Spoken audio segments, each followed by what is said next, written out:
following is a presentation of the iRacing Esports Network.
In the coffin of those chasing championship glory. Scene in which Sam Blacklock wrapped up the Season 3 title, he could be about to do it again as the Monday night V8 Supercars official series heads to the penultimate round out of 12, taking us to the grueling Phillip Island circuit for one of, if not the longest race of the season, in which the drivers will be contesting a mammoth 46 laps solo. In these cases, pace alone is not enough to walk away with the victor's trophy. You have to be smart in the pits and cunning in your on-track onslaught to the front. And best of all, SimSpeed TV on the iRacing Esports Network will have every second covered as we reach the final few hurdles in this stunning 2018 Season 4 Championship. My name is Bo Albert, and alongside me, but very much taller than me too, is Mr. Zachary Hanlon with Mr. Scott Fountain, who has only just stopped tearing up over the Real World Supercars Championship finale. We'll be covering all the angles of this race. And Zach, well, when it comes to this race in this kind of length, there really is more than just one angle the drivers can attack it from. Oh, yeah. I mean, you really got to just keep your mind focused for a really extended period of time. Make sure you don't get too, get too heavy behind the eyes. It's very easy to become frustrated, especially in these longer races, and to feel very doubtful about how the result's going to come out at the end. So just to be able to stay positive and keep on trucking through the whole event is going to be difficult for some. We're probably... What are we expecting here? About an hour and 15, hour and 20 minutes worth of racing, possibly even more than that. So, and I believe that we're going to be having roughly 2 pit stop as well. I think we've already done a couple of calculations, and I don't think that guys are going to be able to get it done in one pit stop, but we will see how they do go this evening. But yes, it is going to be very difficult for all the drivers involved this evening, but as always, we do have an absolutely stellar field with some very exciting names and some very big names in the Australian iRacing scene as well, so we should be in for a very good evening of racing. Yeah, we do, and one of those names is Josh Rogers, who is a little bit of a talking point in sim racing at the moment. Of course, recently announced that he would be leaving Burst Esports, and many drivers and people in the sim racing community questioning if TTL could be getting the boot as well. Of course, nothing been announced, and still rocking those colors at the moment as well. So not hurting his pace as well, because he currently leads the top of the timesheets, but only by a 10th of a second over Brett Loxton. And for Brett Loxton to be that close to Josh Rogers, he really is trying to put in a really strong effort to end this season, which is what he needs to do. Of course, we're at 25-degree track temperature here today, which is not the hottest it could have been, so the tires will be lasting a little bit longer, but still, they will probably need to take tires at every single pit stop this time around in the race. You can see Loxton really pushing hard on this current lap, and a couple of drivers actually ducking out of their second lap, so not willing to make it happen after the tires are beyond their best by date on that first lap. But one driver that is only on his out lap at the moment is Sam Blacklock, so he's playing it a lot later and still yet to start his very first lap. So he's only warming up at the moment, but he'll be a driver, of course, to keep an eye on, as are many drivers actually taking it a lot later in the session to start their lap. And that's not something we usually see, Zach. Normally in these solo qualifying sessions, the drivers are straight out on track. Well, they do have a big race ahead of them, so maybe some guys are just getting their final preparations under the belt, but it does seem like most of the guys are on track. We've got Sam Blacklock, Daryl Van der Geer, who's another one who hasn't set a lap yet, is currently out there, as is Zach Baker and Jacob Knight as well. So everyone is definitely out on track, but yeah, some people just like starting later. I know you know, sometimes from time to time, I don't mind going out just a little bit later just to kind of gauge where your opponents are and how much you really need to hang it on the line. Obviously, you want to put in the best lap you can no matter what, but just to be able to get some kind of gauge as to what you really need to do can kind of help you prepare for that lap for some people. So Sam Blacklock, though, he's doing very well in this championship at the moment, as he's now coming into Honda Corner on his qualifying lap, and he's been doing a really great job all season. Admittedly, the last few races hasn't had the best qualifying performances. Did manage to get it into second last week, and obviously move himself into P1 before the first corner, but he's going to have to pull something here because Brett Loxton's time is extremely competitive, and it's going to be difficult for anyone other than, you know, a handful of people to knock off Josh Rogers. But Sam Blacklock's probably in that group of people that might be able to make it work. He's coming down through MG now. It's looked a fairly good lap. He's been locking up the front tires quite substantially, so he's obviously running a very heavy front bias in that car to try and get that stopped as much as he possibly can as he rounds the final corner now, clipping the apex nicely there, not using too much of that inside curb, which can really unsettle the car. He's coming down the straight, comes under the Melbourne Australia Bridge, and puts himself position number 2, just 1/100th or 15 thousandths of a second behind current pole man Josh Rogers, but he's still got another lap in the bank to Sam Blacklock. And I don't know, I've used this V8 Supercar in this current build, and I don't necessarily think that the first lap is always the best. I think you can still get some good tire life out of those Dunlops on the second run. So we'll see if you can make anything else work here. Yeah, well, that could be crucial information for Sam Blacklock. Oh, of course, he's running a little bit wide there through the hairpin and sliding it a bit on the X as well. So perhaps the grip not quite there for the TTR driver, and I think he's just rolled out of the throttle there too. So for Sam Blacklock, not going to happen on the second lap. But how about Mario Vlasic? He is still on his very first lap, so the tires are up to temperature, and currently the only driver yet to set a lap time. So Vlasic once again going for the slightly later session, or later attempt in the session, as has almost become a trademark of his. But he won't even get the second lap in. So this first lap, it's all or nothing. Has to make every millimeter count around this final few corners at the beautiful Phillip Island circuit. Rounding the long left-hander, then power on as soon as he can, run it out to the grass without touching it at all. And Mario Vlasic in the number 10 car for tonight. Will he go P number 10? No, it's only going to be P17. So not quite what he would have been looking for, but nonetheless, just over a second off pole. So that shows just how close this field is once again, Zach. Yeah, absolutely. Just having a 1 second gap between first and 17th is a real credit to all these drivers, and just goes to prove that we're going to have a good night of racing here. We've even got like some little groups of cars. Scott Zizlowski and Chris Coxhead and Guy Leach all sitting within about 300ths of a second of each other. And there are many more examples of that throughout the field. But for tonight, Josh K. Rogers will take you away from pole position. He'll be joined on the front row, the goodbye championship leader, Sam Blacklock.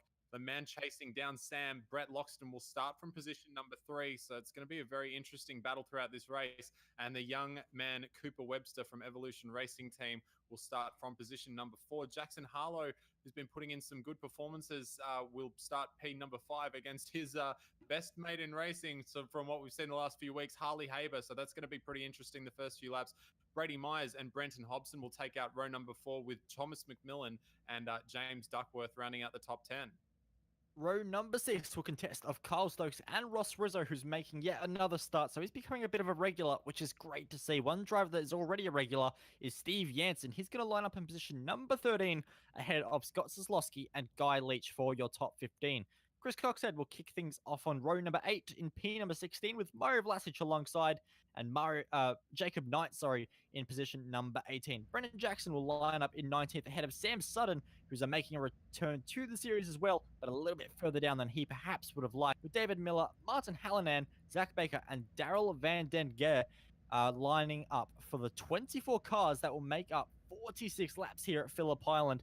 And Zach, this run into turn number 1 can always be a little bit scary, and well, I'm having a bit of technical issues, so the start, it's all yours. Yeah, thanks very much, Bo. I can say from good experience, having completely ruined a V8 Scop Split 2 race pretty much from this exact standing position, that it is very difficult run down into turn number 1. So we'll hope that these guys have a little more professionalism than I have shown in the past and can carry it very cleanly through the first couple of corners. But it is Josh K. Rogers who stares down the beautiful Victorian coastline down towards the sea at turn number 1. The revs are rising and they are away, and a nice start there from Sam Blacklock. Got a very good jump and is going to make himself up alongside Josh K. Rogers as they come into turn number 1, as did Cooper Webster on Brett Loxton as well. But Brett Loxton does manage to slide through as, a little bit of contact there from Jackson Harlow and Cooper Webster there. So getting a little bit tight up in the midfield as they start going 2 by 2 through the southern loop now, and coming through that exit. I think that's Steve Jansen, got a pretty poor run coming out of the southern loop, so he's going to have to make it up. But they're side by side coming into Honda corner. Jackson Harlow, Brendan Hobson, late on the brakes there, and all just pulling up. A couple of cars there, Ross Rizzo locking up a brake, and a couple of cars in the rear of the field getting very close to each other, but for the most part, it's a very clean start there, and very good jump from Josh Rogers, having to, Sam Blacklock having to concede at turn 1, as did Cooper Webster, but everyone's managed to make it through fairly unscathed so far, and very nice little battles starting to form. Yeah, absolutely. Sam Sutton up the inside of Mario Vlasic, but the big talking point of lap 1 has to be heading in. Sorry, Brendan Hobson's just gone into Jackson Harlow, and Brady Myers has snuck by the both of them. We'll get a replay of that for you, ladies and gentlemen, as they were coming down into MG. And unfortunately, we're just looking on board now with Brendan Hobson. Just gets himself a little bit too deep into MG there and collects Jackson Harlow, and does do a very gracious thing there, does Brendan Hobson, and lets Jackson back by. So good respect there from Brendan Hobson, but unfortunately Jackson Harlow is going to have a little bit of damage to that car, and he's going to have some positions to make up as well.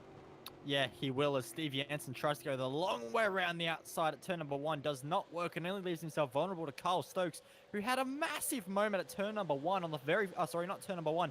Turn number 4, heading on the first lap, and almost did an Alexander Premat and James Courtney just a couple of years back.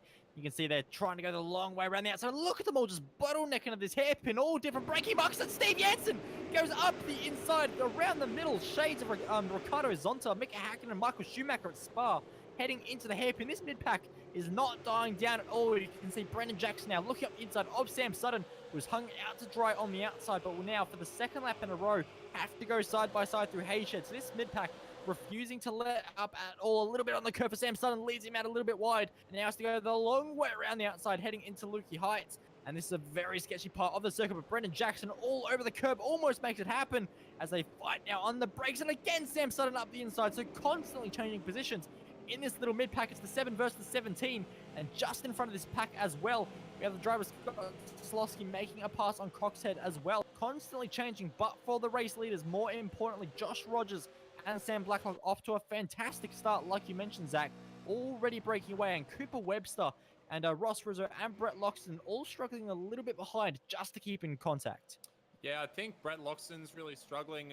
Cooper Webster's been looking pretty strong and looking for a way past him, as Harley Haber's also kind of tucked in behind Cooper Webster as well. But Kyle Stokes is having a little bit to contend with. He's trying to make his way up past Steve Jansen, and just behind them, I think Mario Vlasic has just had a bit of a, he's gotten a bit of a run by, and David Miller's going to try and go for a move around the outside into Honda, very late on the brakes, but unfortunately just locks up that inside right tire, does David Miller. He's not going to be able to make that one work. But yeah, Brett Loxton does look like he's struggling at the moment comparatively, and Cooper Webster almost had a move done down into Honda the last time round, but wasn't quite close enough, or wasn't really wasn't worth risking at the time for Cooper Webster. We've still got a long way to go in this race, and there's going to be a few more opportunities, we hope, for him to get by. So opting to find another opportunity. And since Brady Myers managed to sneak past Jackson Harlow as well, he's been doing a good job to catch back up. Yes, Bo?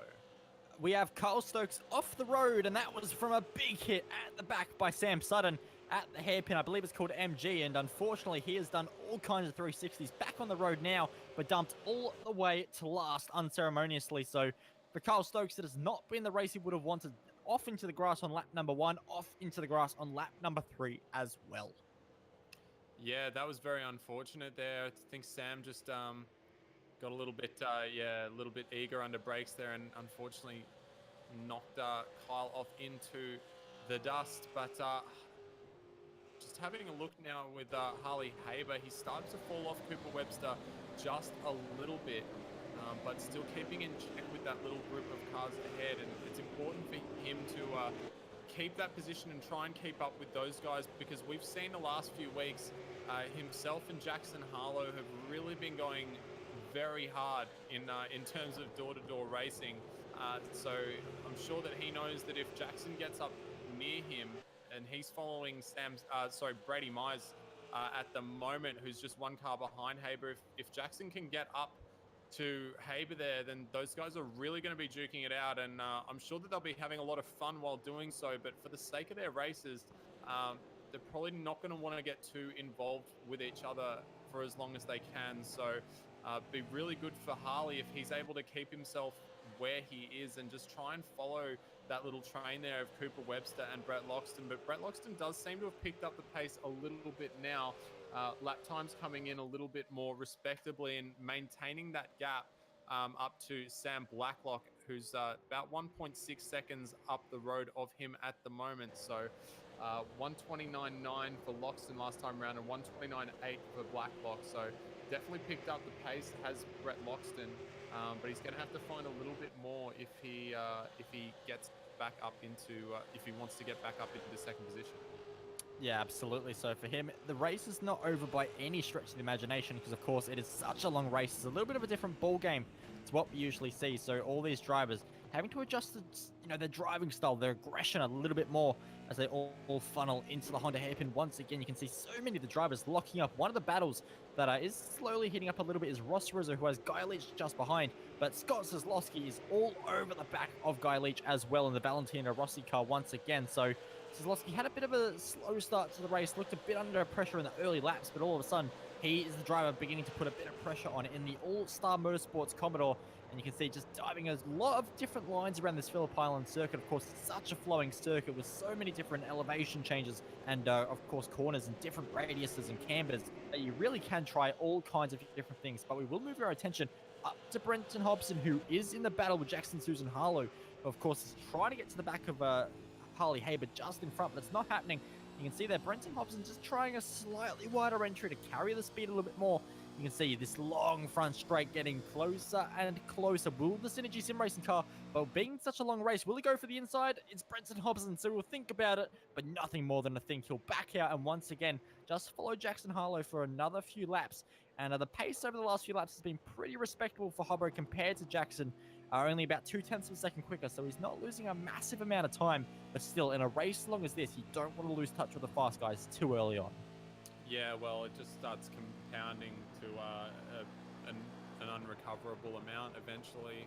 And I think that most of these guys have got some pretty good pace right now. Even, we're 6 laps in, we're seeing down to about 10th position is nearly 8 seconds off the lead, which is close to a second a lap. So it's really interesting that, once these guys get racing, that the pace that we saw in qualifying doesn't necessarily translate massively through that. Although that being said, down to 10th is only 8 seconds, but then 10th through to 20th is only an additional 7 to 8 seconds as well. So looks like everyone's starting to spread out fairly evenly. That also probably does have a little bit to do with this circuit though. Is a very fun circuit to drive, and you can make opportunities for overtaking around here, but A lot of the time you really do have to rely on a mistake from your opponent so that you can really get up there. And as we can see at the moment, no one really able to do much in terms of the pace of the leaders. But we'll just having a look with Cooper Webster on screen at the moment, and he is looking very aggressive right now on Brett Loxton. Brett Loxton going for that wider mid corner, carry some more exit speed through the tail end of the corner, and that's paid off for him there. It's going to hold off an attack from Cooper unless he's got a few extra ponies under there, maybe a NOS button he can use to catch up a little bit. But unfortunately, not going to be breaking any technical regulations this evening is Cooper Webster. He'll remain behind Brett Loxton for the time being and stare at the back of that KRF machine. But Brett Loxton, I mean, he's really the guy that has to make a move, isn't he? He's got to get positions to try and get this championship fight back on track, and he's not doing a good job right now. He's made a big mistake coming through the exit of Hayshed and into Lukey Heights there, and now Cooper Webster's really back on him. And one thing that I've noticed from a lot of these guys as well, Bo, is a lot of people seem to be locking up the front tires on these cars. It'd be interesting to see if guys start suffering from understeer issues because they're just using up those front tires as they get to the later parts of their stints.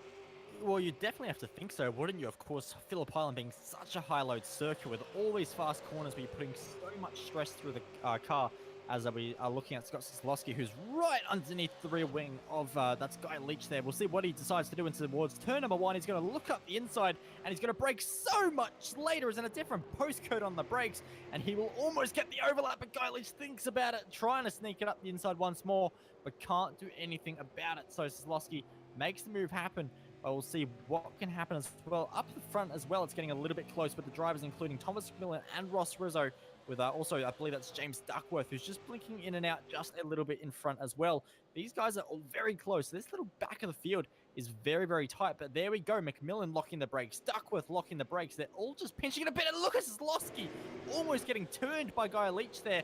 He was putting a nose where a nose probably should not have been through that corner. And that could have been a bit of a turnaround for Sislowski, but fortunately they all get away with it. But like you say, come the end of these stints, their tyres are going to be screaming for mercy.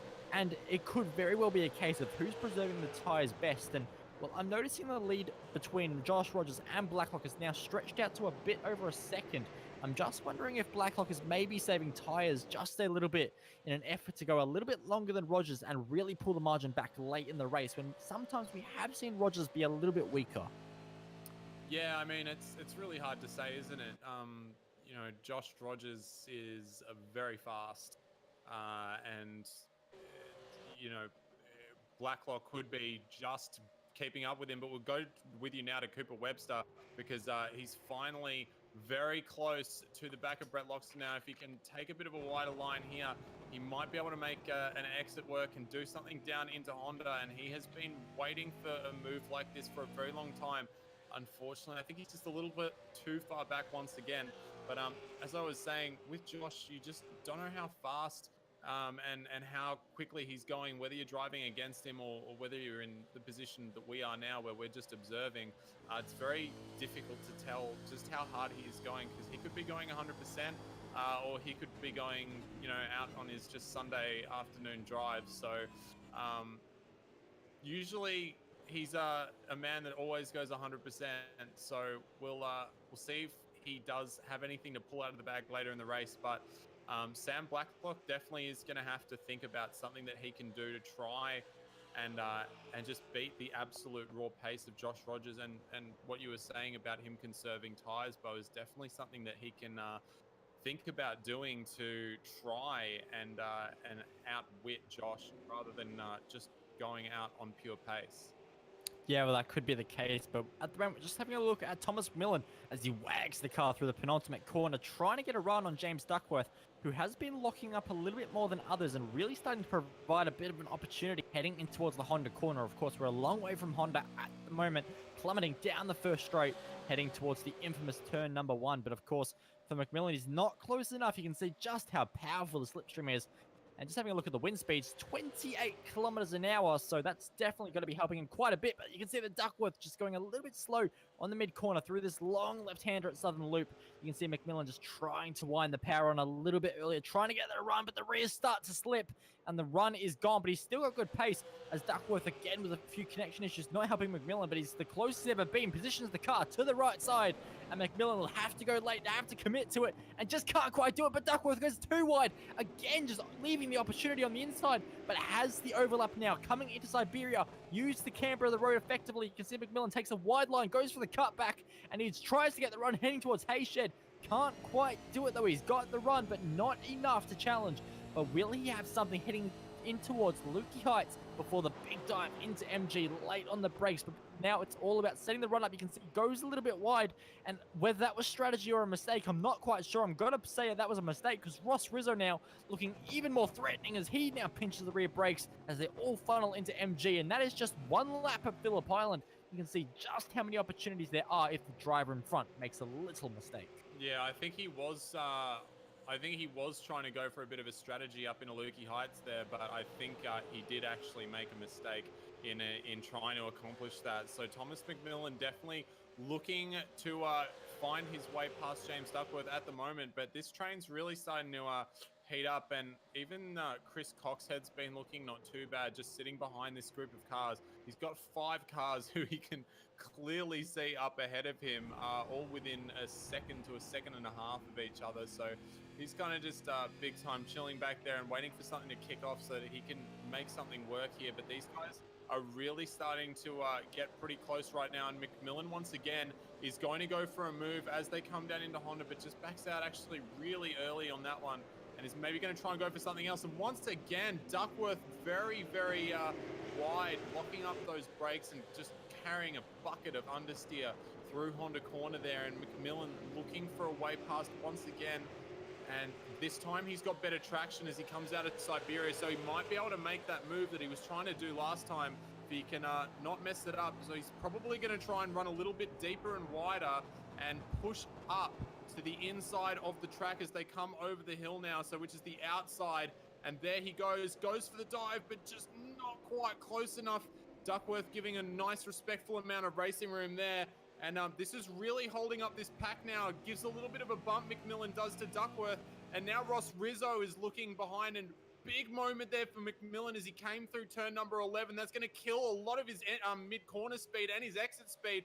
And now Rizzo's going to have a run on both of these guys. Sislowski might even have a run on Rizzo as well. So this is going to get a bit hairy as we come into the southern loop here. And turn number 1, Rizzo backs out early, but Duckworth is going to try and hold it around the outside, tucks back in as McMillan goes through, and Rizzo's there. A little bit of a bump for Duckworth, little bit of a bump for Rizzo from Sislowski. These guys are all rubbing bumpers with each other, and Guy Leach is not too far away from that as well. And now Chris Coxhead's gotten involved in the mix. He was just about a half a second back.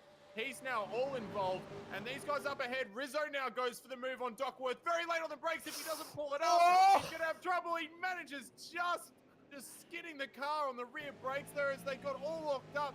And now Scott Sislowski trying to go around the outside of Siberia on Duckworth. So Duckworth just losing a bucket of positions right now. Sislowski doing a good job on that outside line, keeping up the momentum. And it's very difficult for Sislowski to be racing here with Duckworth. He's just going in and out. We'll see if Duckworth can defend once again as they come through MG. So Scott Sislowski carries that mid-corner speed to the outside of the track, fires it down the inside at MG, and my goodness, I can't believe that he pulled that up. That was very skilled driving there from Scott Sislowski.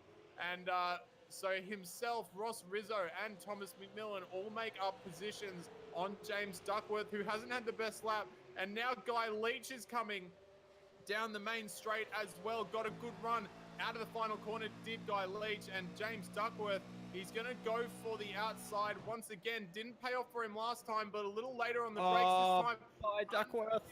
Understeers. And I tell you, I had a very similar moment to that in a V8 Ute at this track, and it is not a fun experience. So James gets out of the gas, keeps it on the brake, and manages to keep it on the track. And now he's got Coxhead, who's almost the final piece in this puzzle, who's going to try and maybe go for a move as well. Does Coxhead down the inside on Duckworth, but pulls it up, and Duckworth once again just under pressure really locking up those fronts and just carrying that understeer through the corner. He's got a good line now, and Coxhead going to go for an over-under, which I have to say probably isn't the best decision given the car position he had going into the corner, but he's going to try and make something work once again through Lukey Heights, as a couple of guys have tried doing on Duckworth, and Coxhead's seen 3 guys go through already. He's had a little bit of experience learning. Duckworth is also wised up a little bit, but not enough, because Coxhead's going to go down the inside, and a little bit of overlap there, not as much as he probably would have wanted, and he's going to have to tuck back in. But yeah, very poor couple of laps there for James Duckworth. And just behind them as well, Steve Jansen getting all sorts of lit up as he comes through the final section of corners. And it might be about to get a little bit worse for Duckworth, because he has not got the run that he needs. And, well, this is going to be as easy a pass as I think he could like for Chris Coxhead, because he's already alongside, already got the overlap. But how brave is he going to be towards turn number 1? It's about equal, actually, as they both apex at the same time, just about. And almost Duckworth finds the red quarter panel of Chris Coxhead, but Chris does manage to make the move happen. So the next on train to get past Duckworth will be Steve Jansen, who is being very flamboyant, I think is the word, in his driving style. And now he actually gets the run as well. So Duckworth's stage is going from bad to worse, and he's probably a little bit far back as Steve Jansen, not able to do it. But if history says anything, it's that by Duckworth, you're off the road once again at Honda Corner. That apex is not your friend, and we'll see what Jansen can do. Will he go for the over-under as well? Will he elect to take the long way around the outside and get inside for Hayshed? He tries that and gets the power down so early, but Duckworth, I think Jansen, actually had to come out of the throttle. He was on it so early, but he still gets the inside. It's going to be so close with Duckworth. Jansen's just about in the grass on turn in as well. And in turn, that means that he has to back out of it, heading towards Lukey Heights, but he's close enough to attack in MG. Late on the brakes, he will go, but doesn't quite get there. He's kind of there now. He's up the inside, and he's now got the position on James Duckworth as well. So Duckworth, 13th to 15th in a single lap, but it was a lot worse on the other lap as well. So for Duckworth, it's going from bad to worse here tonight at Phillip Island, as we have had another driver retire. That's going to be David Miller, who has found himself out of this race. So we'll go back, see what has happened to him. But he's not the first casualty, of course. Sam Sutton, earlier in this race, did find himself retiring. And for David Miller, it was just a big moment out of Southern Loop. And I didn't actually end up hitting anything from what I can see. But then loops out of Honda, perhaps just not feeling the balance of the Redback Racing Team car tonight, and decides to pull it off and just let the drivers who are still racing have a bit more safety with one less out of control car. Yeah, well, I'm sure the Redback Racing boys will be thankful that they don't have another chassis to pay for if he keeps on driving in that manner. So probably best for everyone that he bails out of it. But very unfortunate there for David Miller. He's been pretty consistent throughout this series, so I'm sure we'll see him back for another one. But man who's been consistently in the action tonight, Dot Slazlowski, he's coming up behind Ross Rizzo at the moment, and has been looking fairly strong in the last couple of laps. And Rizzo has been doing a really good job throughout this entire series, and I wouldn't be surprised to see Rizzo right now doing a lot of fuel saving, and also possibly a little bit of tire conservation as well, which would go hand in hand with the fuel saving. But we saw, was it last weekend, Ross, or last week, Ross had a podium, if I'm not mistaken. So he's been doing really well this season, and definitely sitting down in position number 10 is probably a little bit lower than we would expect him to see. But you can almost be guaranteed that when it comes down to the Trick Sim Sports guys, they're going to have a few tricks up their sleeve when it comes to the pit stop strategy. And Rizzo, I'm sure, will be no exception tonight. We will take you up there to Harlow and Haber, because as I said earlier, once these guys get together, it's definitely not going to be helping their races. And in fact, Brady Myers has actually worked his way past Haber, who doesn't look comfortable. We saw David Miller not looking very comfortable in his Redback Racing machine. Well, now Harley Haber's starting to struggle in his Redback Racing machine, albeit in a slightly brighter looking Redback Racing car than we saw for David Miller in the breast cancer foundation colors there. Very nice to see. But these guys have put on, Harlow and Haber have put on a really good show the last few weeks, and you can just see the amount of understeer that Harley Haber is suffering with right now. And we were talking about those lockups before, Bo, and all that energy being transferred through the tire. And while in iRacing, we still don't have the flat spots on the tire yet. It does still pick up the temperature of the tire, and that's definitely going to affect the way that the tire behaves as it comes into the next corner. And you can see that Harley Haber right now, he's trying to go for those apexes, but the car's just not responding in the way that he wants at all. No, it's not, and it's going to be extra bad towards turn number 1, which we're about to approach, as well as Southern Loop. So for Jackson Harlow, he is in a beautiful spot right now to really get a good run and try and attack heading in towards Honda corner. Actually, Harley was not as bad as I thought through turn number 1, but check out turn number 2. Apex, error 404, Apex not found, and he's sideways on the exit. He's going to do a bit of lawn mowing as well. Unfortunately, it's Jackson Harlow's car that's in the grass color, but Harley is doing his best to paint his as well, but he does have the inside for the next corner if he so wishes. It was getting so close, almost contact, as Harley's so late on the brakes. Goodbye, Apex, once again, and he takes Jackson Harlow with him as well. So there's been history between these two. Of course, think back to Sebring, which was one of the most incredible fights I think we have ever commentated on in this series, Zach. And well, we saw it again in the next round after that. And once more, we could be after something more, but we'll go a little bit further down the field, because check this out with Kyle Stokes and Zach Baker. Stokes gets the apex absolutely beautifully to make a great pass, but the only issue is Zach Baker. Oh, Vlasic almost up to the inside as well. Almost creates a bit of a bottleneck there, so Stokes was going to be under a lot of pressure from Zach Baker, but out of nowhere, Vlasic just completely got in the way and has ruined that battle just a little bit. So let's get a replay to try and see what on earth happened to Mario Vlasic to cause that issue there out of the Siberia corner. And oh, we're seeing that right about now. He was in a battle with the driver of Jacob Knight, and oh, that's not one I'm going to commentate on, Zach. Yeah, I've only looked at one particular view on that one, and yeah, don't know 100% what happened there.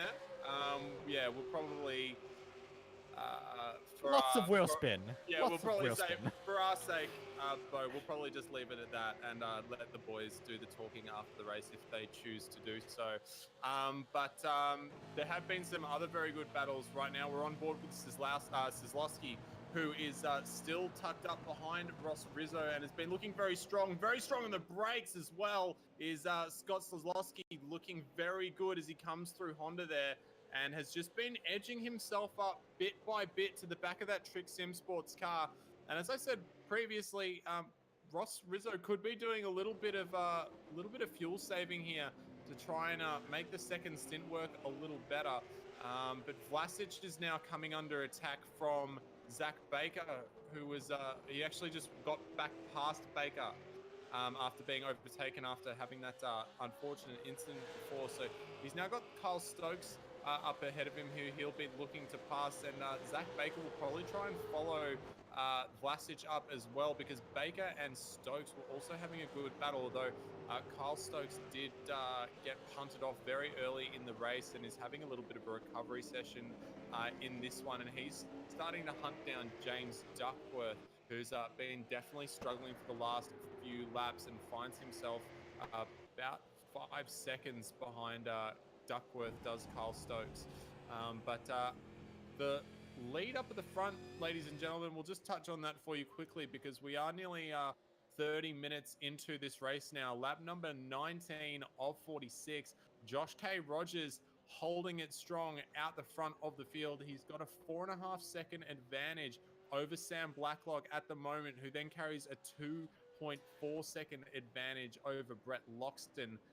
And Cooper Webster not too far behind him as well. Brady Myers has been showing some impressive times. Harley Haber almost got a massive punt in the side there from a Jackson Harlow heading into Siberia, who went for a bit of an opportunistic gap that wasn't quite there. But these two are fighting once again, and the second Jackson gets even slightly close, he's going to go for a gap, and there could be a gap heading in towards MG right about now, because look at that, straight down to the inside.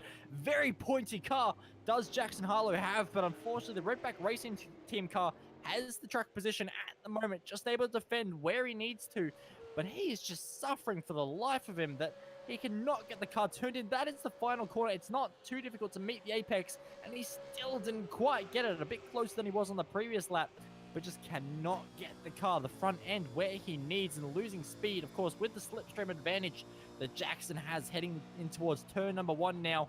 And you can see that Harley can make turn number 1 happen pretty well, but I would not be surprised to see him push a little bit wide through turn number 2. Of course, just going a little bit wide, a little bit wide, a little bit wide. Trail braking, trail braking, trail braking. Jackson Harlow now has the overlap, almost got to the rear quarter panel as well of the Redback Racing Team car as they now funnel through Casey Stoner corner, the very small little left kink, which is actually a bit difficult on worn tires in the supercar. And then, of course, Honda, where Harley Haber's going considerably later on the brakes. So late that, well, he's going to be under attack now heading into Siberia.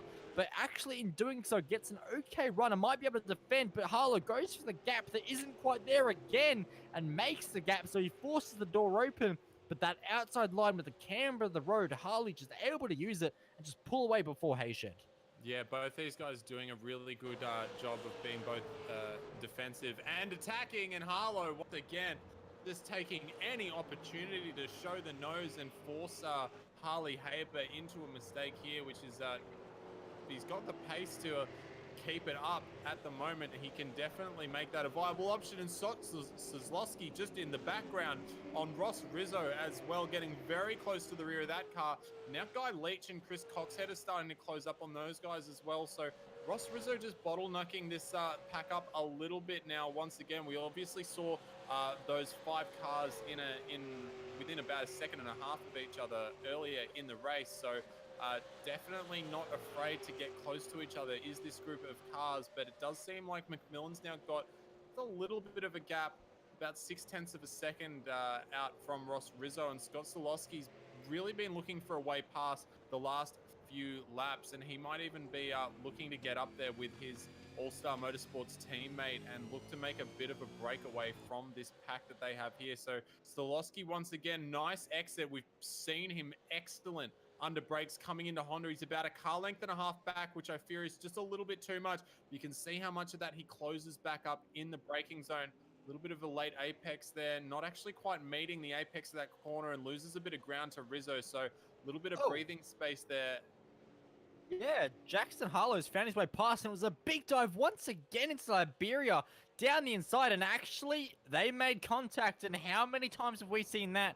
Just a little bump there. Of course, I think in touring car terms, that's an okay pass. I wouldn't be too worried about that. That is a very cliche touring car pass. But out of nowhere, Harlow has found his way past the driver of Harley Haber, which he'll be happy with. But unfortunately, all that battling they've been doing, as we saw the contact there just on screen, all that battling they've been doing has brought another H driver. It's not Haber, it's not Harlow, it's Brenton Hobson coming into the fight.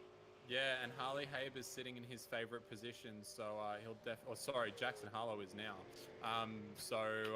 Brenton Hobson will definitely be looking to move himself up into 6th position, and he's only got a couple of seconds separating between him and that at the moment.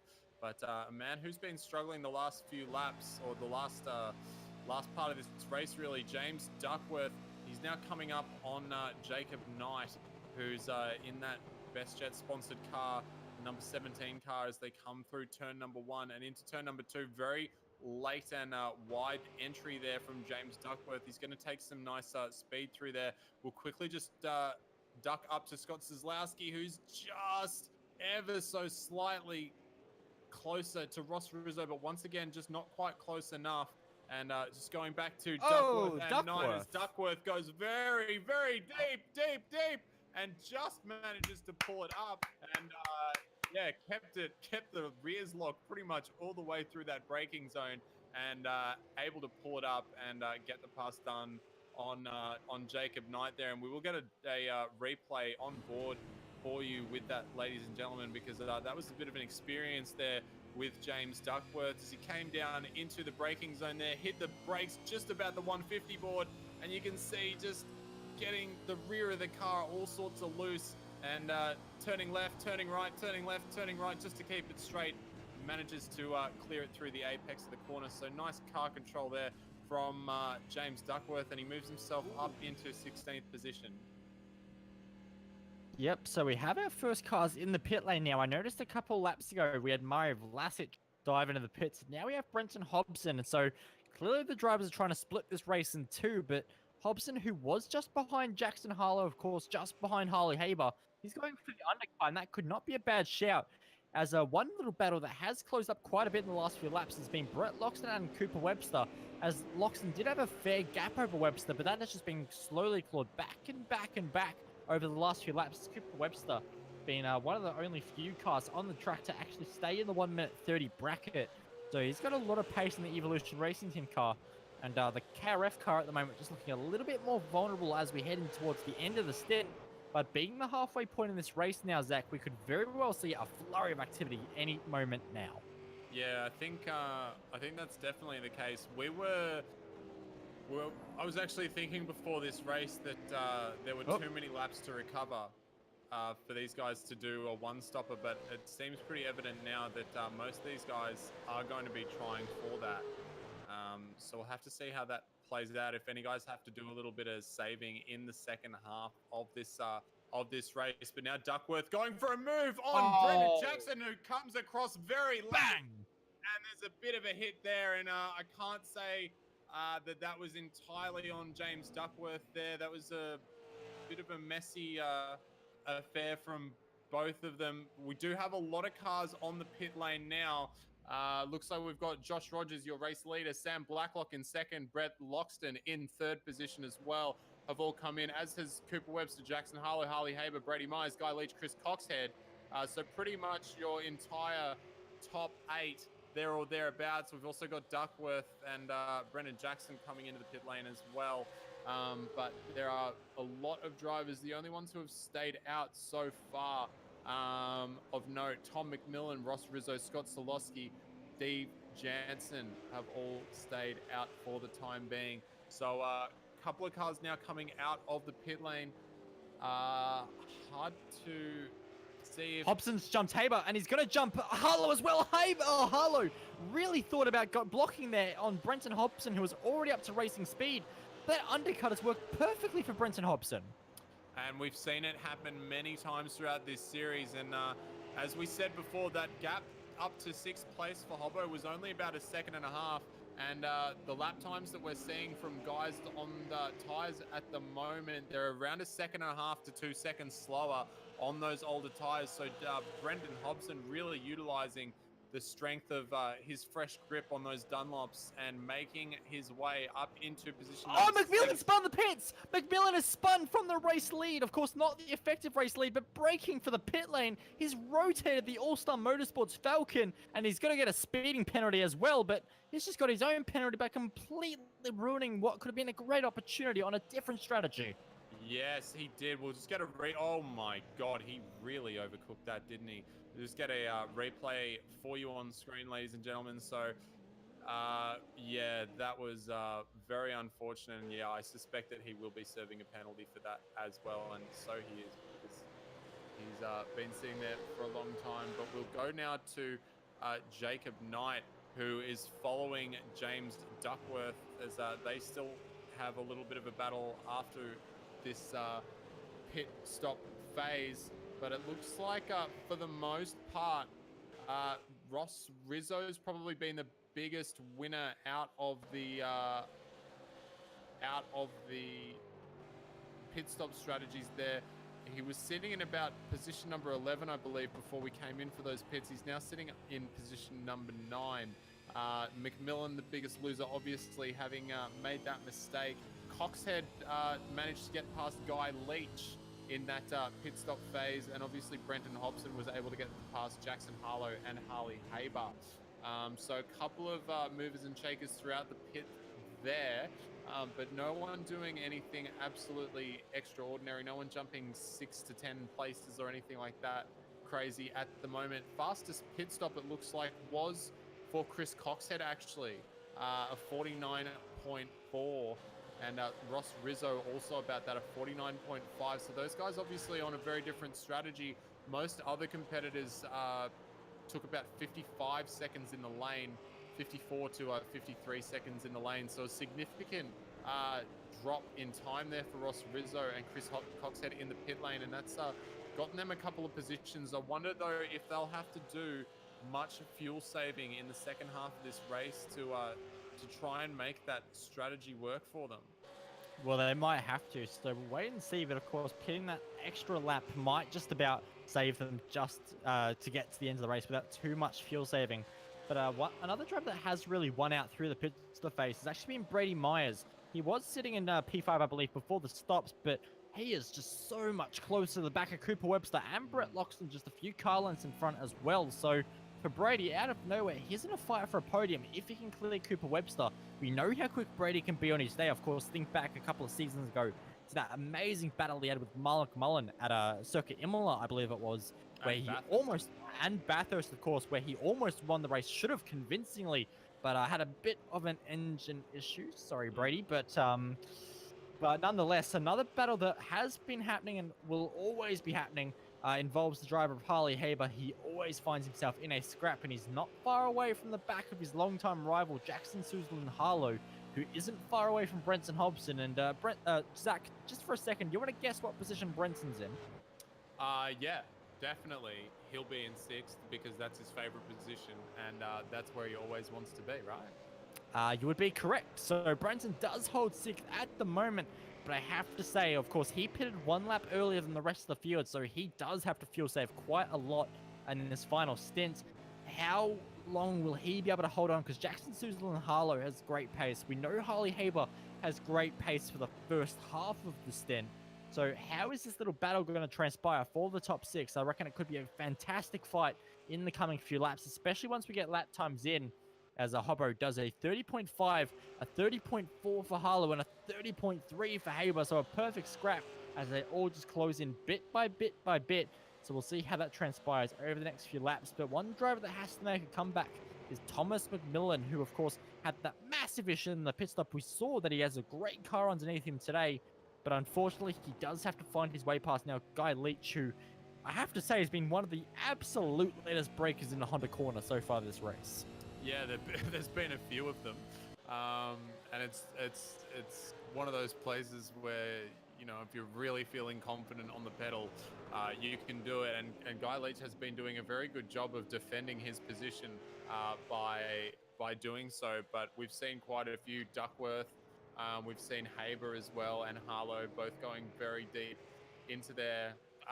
I just wanted to touch as well quickly on Brady Myers, because we kind of said that he came out of nowhere, but he prior to that pit stop phase, he kind of, the first phase of the race, he kind of dropped off those leaders quite substantially, but then about lap 15 through to lap 22, he really started clawing that gap back to the point where he was only 3 odd seconds behind Cooper Webster, and now we can see that gap is only 0.8 of a second. So he's been doing a phenomenal job, and especially in that pit stop phase, to really draw that gap back up. And I think with the pace that he's shown prior to those pit stops, that he really could be in genuine contention for that final spot on the podium this evening. And even if Sam Blacklock doesn't start hurrying up as well, that could be a bit interesting. But Thomas McMillan now is going to get a run on Guy Leach, possibly if he doesn't get checked up halfway through the corner. And actually, Guy Leach just picks up a bit of understeer halfway through the corner there. And now McMillan is almost going to be bumping him down through Stoner Corner and gets on the brakes a little early to try and straighten that car up, go for a bit of a crisscross here. So he's going to go late in and take plenty of exit speed, but unfortunately, car not reacting the way he wanted midway through that corner, but he goes for a dive down the inside into Siberia, and that's a very late move, but very nicely done. Guy Leach is going to see, as we've seen so many times, he's going to have that momentum coming on the outside of the corner, and he's going to run McMillan out of road, which is very unfortunate. I don't think that was necessarily Guy Leach's fault there, but they both kept it on track for the most part, where they can still actually be battling with each other. And McMillan's going to go round the outside at MG, and that'll give him the inside for 11 and 12. But unfortunately, just not quite able to make it work. And I don't think that was Guy Leach didn't really have a lot of room to move there, and maybe the car just came a little bit funny off that curb. So can't really blame him for running McMillan out of road there. It's just kind of a bit of a racing incident, but they managed to get through. But now the battle that we have been anticipating has come to fruition. It seems Harley Haber is on the back of Jackson Harlow once again. And these guys are going to go for it. Harley Haber's been good on the brakes. Oh, a lot of opposite lock through. Stoner Corner very late on the brakes.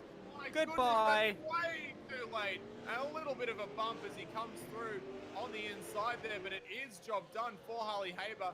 And I'm sure that Harlow will be responding in extremely due course, quite aggressively without a doubt, and already showing the nose once again. And Harlow's been showing the nose at any opportunity. McMillan. Oh, Leach! Yep, Leach has gone around in a scrap with Thomas McMillan once again. He had the inside full Siberia this time, and McMillan around the outside. And Leach just tried to get on the power just a tiny bit too early, and half rotates the VR46 car and loses a spot to Steve Jansen as well. So not what he would have wanted, but nonetheless, at least he is still in the race. As we'll turn our attention back to Jackson, Susan Harlow, and Harley Haber. And this is a very interesting fight because we know that Haber's car will die off in the remaining laps, but I don't think Jackson's too keen on waiting for the final few laps. The battle that never seems to want to go away, and there's a bump. Hello, Harley Haber. They have a bit more corner speed on the entrance into. And at this point, I'm thinking of just calling 000 because I want the police, because there is about to be a fight, and it's going to happen with Jackson Harlow up the inside into Southern Loop. And Haber has to be sent out wide, but we've seen how late he's willing to be on the brakes heading in towards Honda corner. So what can Jackson Susan Harlow do? Will he be willing to go as late as Haber was on the last time around? The answer is no, because Haber's going to throw it around the outside. But unfortunately, that move looks to be already done. So they change hands once again. And Brenton Hobson will be absolutely loving this because it's just a couple more laps for him to run in position number 6 at the moment. But you can see Haber does not want to give this up because he knows if he doesn't make this pass soon, his tires are going to die off again, and Jackson will just be able to drive off into the sunset. Yeah, it's been really peculiar watching Harley Haber, especially through Southern Loop, because he seems to consistently run this line, which is obviously not working for him unless he's I guess trying to attack for some reason. But every time he runs this wide line through turn number 2, Jackson Harlow just comes in and swoops that position away. So it's been a little confusing to me as to why he's continued to run that line, whether he just keeps on going a little bit too deep into that corner or he's suffering with an understeer issue or whatever. It does seem very bizarre that he's running so consistently wide at the apex, like at the mid corner through Southern Loop there. It's really killing the amount of speed that he has through the corner. But as we can see through other sections of the track, he does have very good car speed, and we'll see if he does it here again. And yeah, see, this time following another car, he doesn't seem to have any issues holding a tighter line, and probably a little bit wide at the mid corner there to kind of couldn't square up the exit of the corner as much as he wanted to. He's been doing that quite a bit, I have to say, through Stoner Corner. He has been getting a lot of opposite lock, and it's a difficult corner in a V8 Supercar because you really do want to keep the power on 100%, but you have to fight to keep it in there. I was going to say, because so many laps I've been watching from a TV camera, and I've just watched on board then, and it was completely sideways. And I thought for sure it was going around, but it just was not the case. As this battle for position number 3 just continues to get a little bit closer as Cooper Webster tries to knock down the lap times compared to Brett Loxton. But I heard the point you were trying to make earlier, and that was that Sam Blacklock, if he doesn't start to push a little bit more, he could potentially come under threat. Because there is still 15 laps to go, and with only a 4-second margin at the moment, we've seen 4-second gaps come down in a lot less laps than that. So we'll see what the pace is last time around, and Loxton is just about matched Sam Blacklock on this lap. So Blacklock is trying to respond a little bit, and he does have the margin to play with, but he cannot afford to make a mistake still, because he can still very much lose that spot that he's in at the moment and lose valuable points in this championship. But still many battles happening out on circuit. We're just trying to see if any of them are willing to make a move around this circuit, because 46 laps, we're in the final stint now. This is where the points are paid, and all the drivers really have to make something count. But I think the battle still to watch has to be Haber and Harlow, and he's not quite close enough just yet to try anything at a Honda. But Harley Haber is really improved this season and is trying everything. You can see just how late he is on the brakes, and I'm amazed he actually pulled that up. Didn't quite make the apex. It was about probably half a millimeter off, I would say. And yes, I'm going to criticize you for that, Harley Haber, but nonetheless, doing a fantastic job. And when they're not fighting like this, this could actually benefit Harley Haber because it allows the driver of Jackson Susan Harlow get to the back of Brenton Hobson, who he is catching by 0.4 of a second a lap. If those two start to battle, that's going to go right back into Harley's hands. So I think the best strategy for Harley into fighting Jackson right now is to not fight Jackson. Yeah, I think they need to get an extra partner in this fight, and that's going to be Hobbo, because as well if they do continue to fight, they are going to find an extra partner, and it's going to be Ross Rizzo. And then if they continue fighting, they're going to find another partner, and that's going to be Scott Solosky, because those guys are tucked in as close as Haber and Harlow are right now. So yeah, if they continue to keep it up as they were, we're definitely going to see some extra hands in this fight. And I mean, that's definitely entertaining, and I want to see that. But for the sake of Harlow and Haber, they really want to just keep it cool and get a move on up to Hobbo and try and make something work a little further up the line. And Hobbo does look like he's struggling a little bit at the moment. Times have come back a little bit. Seems like everyone's lap times are starting to just fall off quite gradually, with the exception of Mr. Rogers out front, who's a clear 0.4 of a second faster than anybody else on the track at the moment. But yeah, it's amazing that even in the last 2 to 3 laps, the lap times seem to have dropped off consistently across the field by almost 0.4 of a second. So you really only get a few decent laps out of these Dunlops before they really just start to fall off quite dramatically.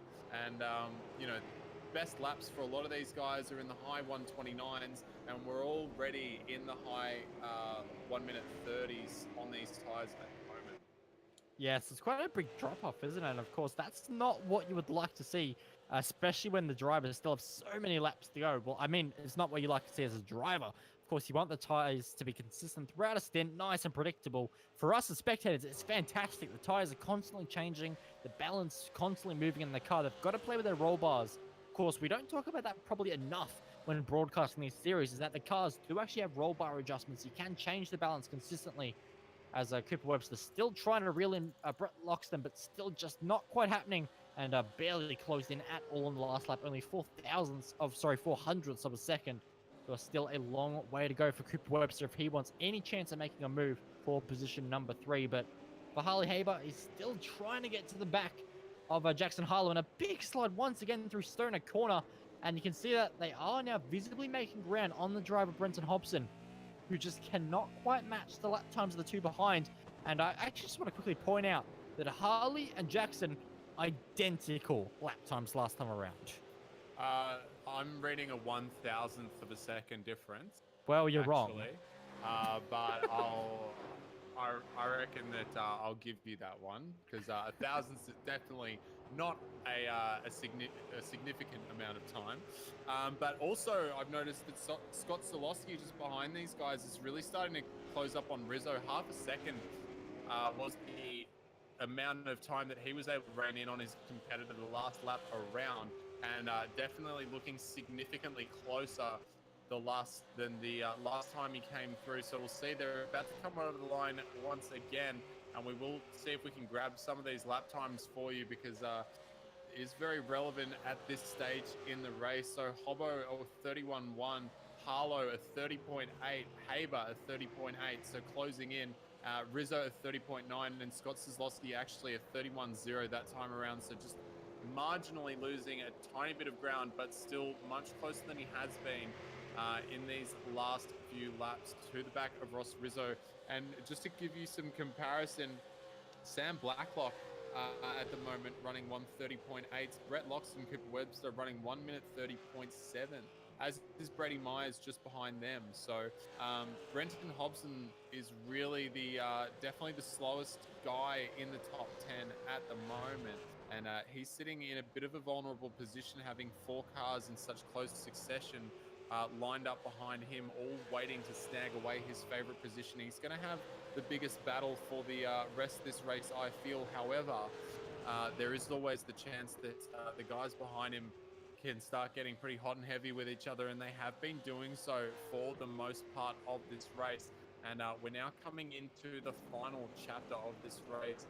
just 11 laps to go, so pretty much in the final quarter of this race, and starting to brew with all the way from 6th through the 10th now, and I'm still not 100% sure that that final spot on the podium is sealed, because Cooper Webster a little bit faster that time round and only 0.3 of a second behind Brett Loxton.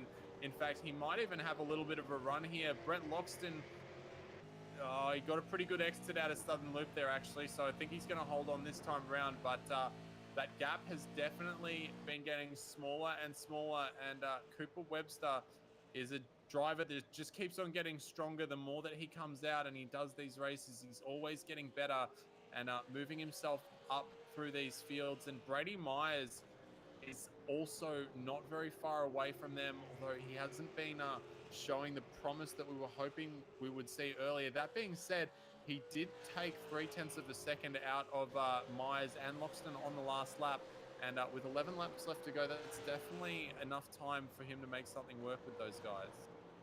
Yeah, it definitely could be. And there are a lot of potential battles that could be brewing in these next few laps. But for Cooper Webster, definitely the closest it's been in a long time, as Loxton continues to lock up an MG. And he's been pretty good in through Honda, but MG has definitely been his kryptonite in this race. So as the clock ticks to just 10 laps to go this time around across the stripe, Cooper Webster becoming more and more of a threat. And you can see that Loxton actually struggling with a bit of front and understeer as well. So it's not just Harley Haber that's struggling with that potential little issue.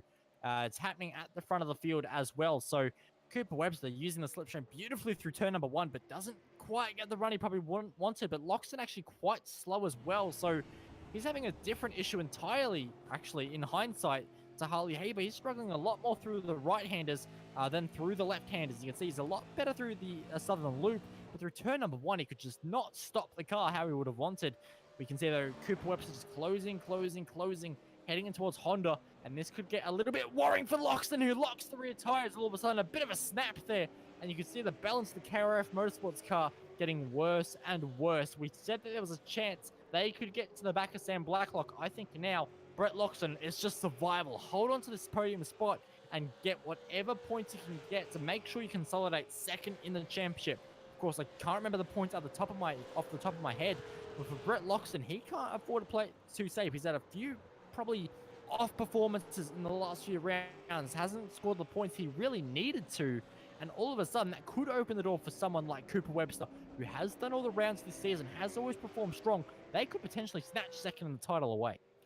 Yeah, I believe that Cooper Webster is actually quite high in the points standings at the moment, so he's definitely, in fact, he is definitely the man that can take that position away from Brett Loxton, and is looking very, very hungry to do so. And I definitely would put it past him to be able to be capable of doing it. And just that time, a little bit better through turn number 1. Brett Loxton still looking to struggle a little bit, but Cooper Webster still taking this very shallow line through Southern Loop, and I think he really needs to change up his game plan when it comes to that, because he's got a really good car, seems to be working really well down the straight in that slipstream and through turns number 1. Oh my goodness, Brett Loxton. Wow, that was, and even Cooper Webster there had to do a bit of a checkup and definitely lost a little bit of ground just because he was unsure of the attitude of that KRF car up ahead of him. And it's not over yet as well, as sorry to interrupt, but Brenton Hobson now well and truly under pressure from Jackson Suzlin-Harlow, who almost turned him at a Honda hairpin there. So although the gap's expanded to about 0.3 of a second or so now, it was a lot less than 0.3 of a second through Honda. And Hobbo had a nightmare of a lap last time around, lost half a second, not quite half a second, but almost, compared to Jackson Suzlin-Harlow. So he is under so much pressure right now, and with just 8 laps to go, it's the worst time to lose a spot, and you can see just locking up again. And we saw that at Zandvoort. Essentially, sim racing cars, whatever they've done to the setup, it is so prone to locking the inside front under load. So that just means that for Brenton Hobson, the tires are going to get worse and worse, like we saw with Harley Haber. But if he's under pressure, he starts to brake a little bit harder. He locks the brakes more. It's just going to compound the issue. You can see actually in the grass on the exit down the front straight. It's going to hurt his corner speed, main speed down the end of this straight as well. Everything right now for Brenton Hobson going on. There's so many things for him to think about. this could get to his head very, very quickly if he doesn't calm himself down. Yeah, absolutely. And I think that Webster and Loxton are still having a bit of a go as well. And in fact, Cooper Webster could have it on here. He's very close. He has to pull out because Brett Loxton takes the middle line of the corner very late. And he's run off the track. Has Cooper Webster. Oh, manages just. Oh, Myers. Myers is going to come in and maybe go around the outside here if he can. He's going to opt for the undercut or the over-under. Try and get the better, straighter exit. Hasn't quite worked for him, but that is devastating for Cooper Webster. And just not quite lining his car up in the correct ways. He came down into Honda there. And Brett Loxton rightfully defending his position in the middle of the track. Just caught Cooper Webster a little bit unguarded there. And that is a big loss for Cooper. So now he's got Brady, who's been doing an excellent job these last few laps, plugging away, bring that gap down, has been looking super quick. He's going to have to defend from him, but Jackson Harlow hasn't been able to make any inroads onto Brenton Hobson at the moment, still sitting behind, but Haber has managed to close up on Webster. Harlow now. And Webster actually had a horrible run through the final corner, went right through the grass, all four wheels off. And that's just going to allow Brady Myers to be so much closer through turn number one. You can see this is the closest he's been by a country mile. And heading in towards Southern Loop, you can see he's going to position his car a little bit wider, take the wide line, as Cooper Webster's going to take a much wider line, but not on purpose. But that might actually save him. It allows him to straighten the car up a little bit earlier, and he actually should be able to protect himself here against the driver of Brady Myers. So that mistake has actually turned out to be a miracle for Cooper Webster, but behind it might not be many miracles for the driver of Jackson Harlow, who's actually got Haber a little bit closer than he is to Hobbo. We've seen how brave Haber has been on the brakes the last few laps. Not able to do anything as Harlow actually so wide through Honda corner. That's going to allow Haber to sneak up the inside, potentially slam it up the inside through Siberia. Decides not to do it though. So for Haber, has to find another way back past the MFR car at the moment. So we'll turn our attention back to Webster, who's just managed to get himself a little bit of breathing room against Brady Myers, but you can never be comfortable, especially when the battle is this close, because Brett Loxton only a few car lengths in front, and Sam Blacklock not making a huge amount of ground either, doing a very slow 31.4, as lap traffic could also come into the play as well. Yeah, I did notice just up ahead of these guys when I was looking at Webster and Loxton before, we've got Daryl Van der Geer, who's having a tough time maintaining control of his car, but has been doing so for 40 laps, which is definitely respectable, but just not quite at the pace of the other guys. And he might have just gotten in the way of Sam Blacklock on that last lap. And now Brett Loxton's coming up. So we'll see if Loxton has any trouble with this traffic here. And Van der Geer staying to the very outside of the circuit there in a very respectful manner. And very clearly allowing Brett Loxton through. So nothing too egregious there for the KRF driver. And now Cooper Webster's going to have to deal with that traffic as well. So we'll hope that he can get through just as easily. And you can see the performance difference between Cooper Webster and Daryl Van der Geer as they come into Honda there. Oh, Haber! Oh, he's almost gone straight into the back there of Jackson Harlow. I thought for sure he was going to completely wipe out Jackson there. Heading in towards Honda corner, he was completely locked up on the rear brakes, getting closer and closer, and only just narrowly avoided him. And that is insane considering how many car lengths back he was. So very close. Racing against Scott Zaslowski has a huge moment actually, trying to lap some traffic just through the ultra tiny little kink. Heading before Hayshed, he actually breaks loose in the ASM car and almost rotates that into the wall as well. So the race going from 0 to 100 very quickly at the moment. Cooper Webster being reeled in by Brady Myers bit by bit as well. That battle is not over by a long shot. Brenton Hobson still not able to find a way, gapping away from Jackson Susan Harlow as well. So that battle is one to watch. And if anything goes wrong, or if he makes another mistake in the Honda corner, Harley could find himself involved. And all this battling for these guys is now bringing Ross Rizzo and Scott Zaslowski into this fight as well, as we head to just 5 laps to go. It's getting ultra close here at Phillip Island.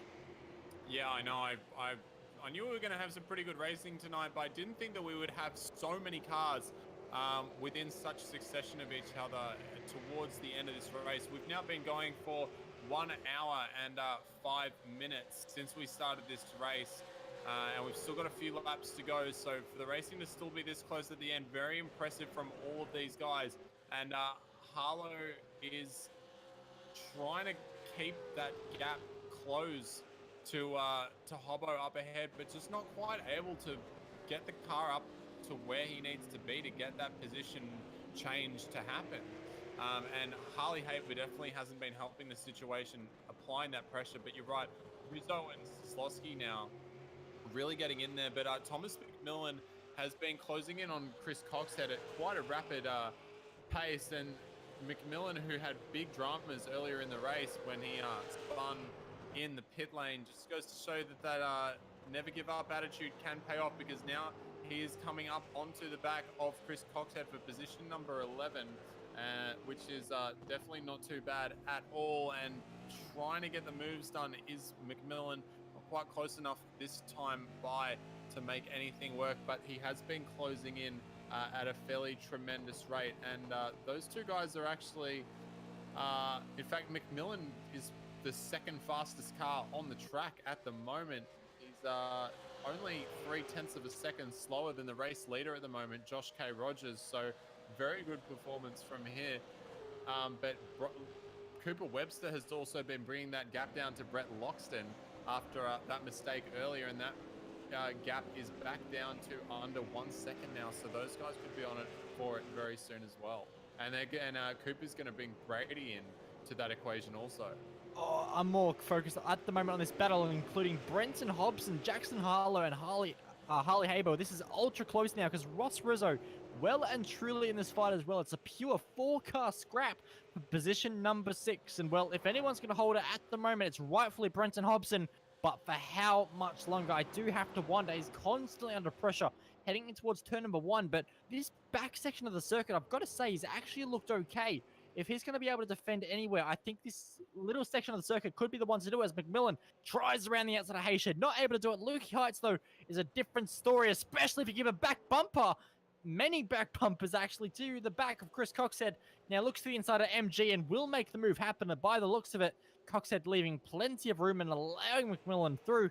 But it will fight it back on the exit, though, so ignore what I said.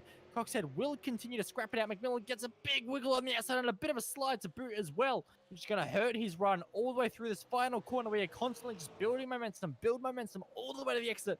You can just hit the throttle all the way to the floor and make it happen down in the slipstream. It should be an easy overlap for McMillan, but he has to make it happen on the brakes as well. Of course, you can't afford to get too greedy and force yourself off the grass through turn number 1, but it looks like McMillan has been able to hold on to it for now. So does make the move happen, being the second fastest car over the last few laps. He should be able to hold on to it unless Coxhead gives him a bit of a move. But all of a sudden, Harley Haber trying to make a bit of a move happen, as well as Harlow, who's just constantly haunting the back of Brenton Hobson in the Synergy Sim Racing car as they head into Siberia, when one of Jackson's favorite places on the circuit to make a pass happen. But look at Ross Rizzo in the background as well. He's not going to let this one go either. No, he's not, and he was actually almost having a look at Harley Haber as they came into Honda there, but just didn't quite want to get himself involved in that one just yet.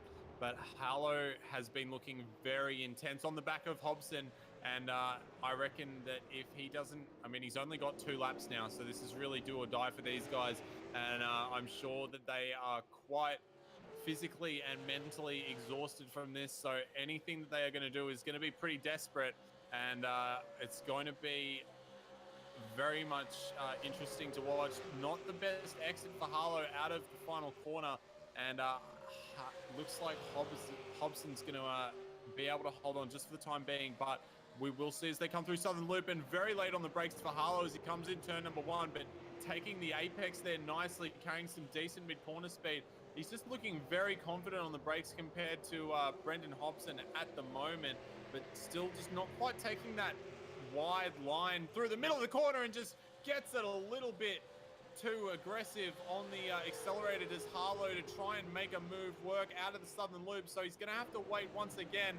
And Harley Haber, he's just been absolutely monstrous on the brakes, and Ross Rizzo's picking up a trick or two behind him as well, because he's matched him in the braking zone, and Ross might even go for a look down into Siberia, but pulls out of it nice and easy. Oh, nope. A little bit of a tap on the Harley Haber there for Ross Rizzo, just gives him a little bit of a bump, and that's going to check up both of these guys, and that might just open up the gap to Hobbo and Harlow to just play around a little more than they would have otherwise been able to, but Harlow running very wide through Hayshed there and not being able to take a good line through Lukey Heights, and again, compromising his run a little bit through MG. Rizzo's looking down the inside, can't quite get there once again, and looking very, very taily, lining up those rear tires, putting too much energy through, and he just put too much heat through those rear tires now, and that gap to Haber up ahead he's just lost about half a second in that one little transaction there, so that's very unfortunate for Rizzo. He's got a lot of work to do to make up that gap, but Harlow is still the man looking for a way past Brenton Hobson, who, has to be said, has been doing a valiant job to keep himself in position number 6, his favorite position of all time, and running that wider line to defend from Harlow, who gets it taily on the exit once again, having to go for at least 2 to 3 stabs to catch that, and a little bit of grass on the exit to boot as well. Hobson going for a very aggressive line back across the racing line, locks up that inside brake though, and as we've seen, Harlow just so much better on the brakes than Hobson, and Haber even more so, with Ross Rizzo still lurking behind him. But those guys are actually catching up, but we are, I believe, actually on the final lap, and the man who has just absolutely taken this away, Joshua Rogers, he comes around the final corner and across the line with an absolutely commanding victory. So big congratulations to the TTL driver, but it is not quite done between Harlow and Hobson. Hobson just has one more corner to go before he can say that he came home in his favorite 6th position, and it looks like he is going to maintain it unless he goes for a little bit of a cough and a splutter as he comes over the line. Remember, 1 lap less fuel, but it looks like he's got the momentum. He's slowing, he's lost it, he's lost it. I think Harlow just got him as he came over the line there, and Szlowski out of fuel as he was coming over the line as well. No, he's not going to finish, potentially. He's not going to finish. Oh my goodness. He's in the pit entry.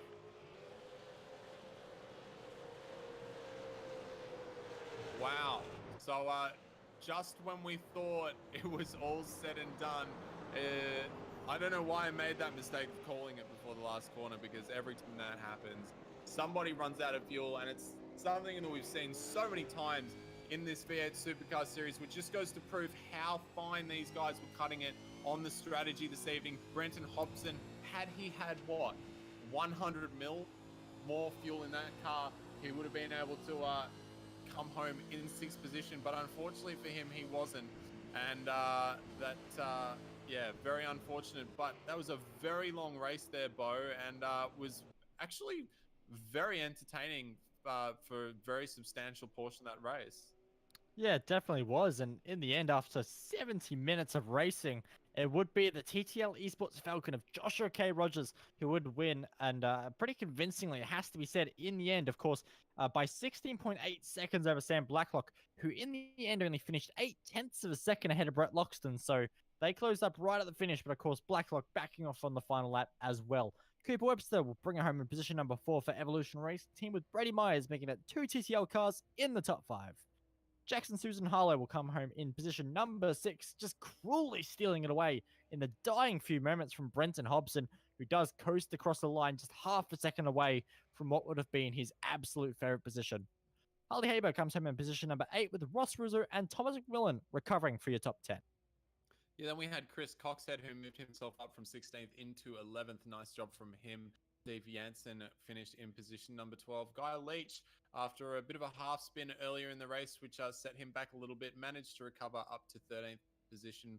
James Duckworth had a strong start, but it just started to fade through that second phase of the race, and he found himself back down in 14th position. Jacob Knight moved himself up into 15th.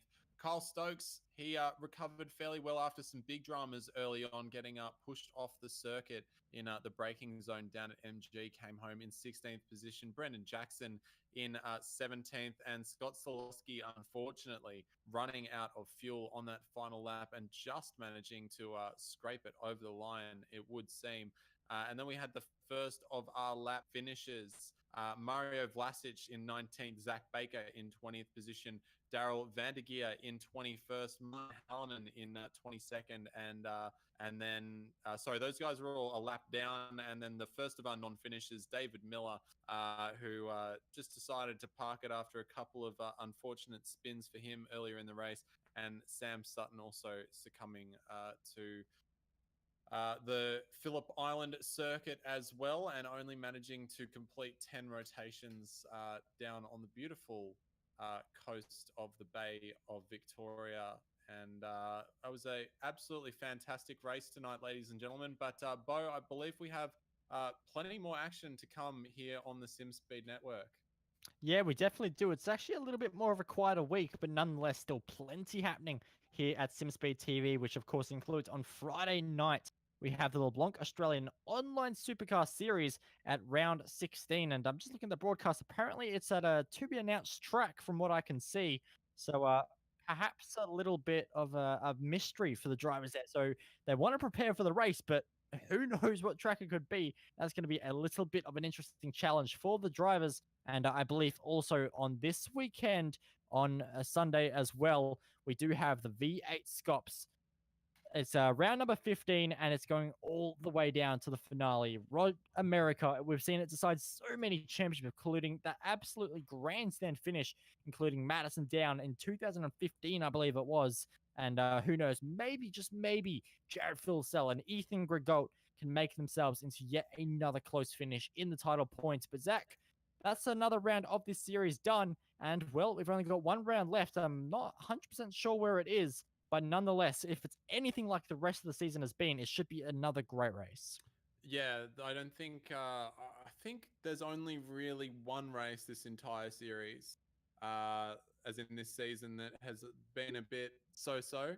But every other race has been absolutely fantastic, and you have to go with the statistics that we've got so far, that it's going to be another absolute cracker. So I think, yeah, I don't know where it is, but it's going to be good, and everyone should definitely tune in. And ladies and gentlemen, we'll just remind you once again, in case you haven't already, if you haven't smashed subscribe on the iRacing Esports Network, make sure you do hit that for us now. Don't forget to leave a like on this video as well. And if you also would be kind enough to head over to the SimSpeed TV YouTube channel and chuck us a subscribe there as well, that would be greatly appreciated. But from myself, Bo Albert, and Scott Fountain on the keys here at SimSpeed TV, we do very much thank you for joining us this evening. And until next time, we'll see you then.